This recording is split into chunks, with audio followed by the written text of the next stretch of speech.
haisi nyore zvaitika izvi. Zvinorwadza, zvinogumbura, zvinogodora. Asi chiri kunyanya kutirwadza mukati menzvimbo yeNorton hazvichatinakidzi kuti tirambe tichiuya tichiviga vana baba, vana mai vakawanda nenzira imwe chete yesuicide. Suicide yanesa mukati menzvimbo yeNorton. Tauya panzvimbo ino tichiviga vakawanda. Every week pari kuya pachivigwa munhu achinzi azviuraya mukati menzvimbo yeNorton. Chimbori chiko chiri kuitika mukati menzvimbo yeNorton. Tatadza here vana baba, tatadza here vana mai kuti kana pane chakubata tinoziva kuti mishonga yechivanhu iriko, madrugs ariko, ari kukonzeresa kuti vanhu vasvike pakupererwa. Rudo rwakuurayisa, sezvatiri kuona, rudo rwakusvika kuurayisa varume nemadzimai. Ende chikuru chiri kunyanya kusvika kuti vanhu vazviuraye mukazitarisa panyaya zhinji dzachona inyaya yerudo, yematandweni, kuti kunopera kwazvona zviri kunopera kuti umwe ari kusvika pakuzviuraya.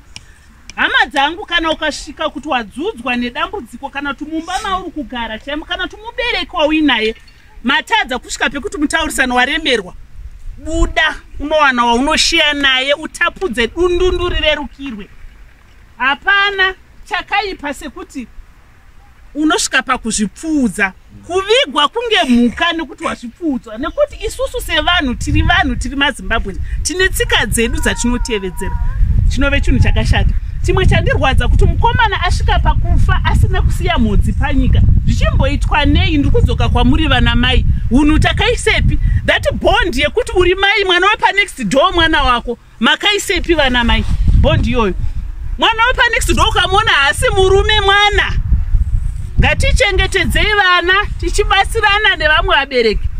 Kuti mwana akauya kutomuti mwanangu mufambiro uri kuita usiro, kwete kutoti waona kuti ane mari yekugold watowana murume wekunorara naye mubedroom. Kwete vana mai. Vana mai tisu tauraya nyika. Mukatarisa masuicides achona ari kuitwa nana baba nevana vedu, tisu vana mai tiri kukonzera.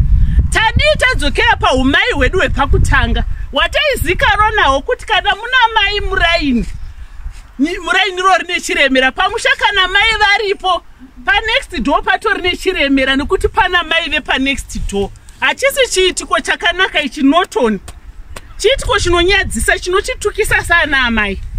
Hapana manyemwa unomboite kuti unonozora ambi yekutsvukisa kuti unyengwe nemwana akaenzana nemuzukuru wako. Inini I'm pained. This is a shame to women fraternity. Let's stop this. Zvive zvokutanga nekuguma muNorton. Itai zvinhu zvinoita kuti chimiro chedu semadzimai chionekwe, chimiro chedu chiremekedzwe. Tadirei kutukisa umai hwedu.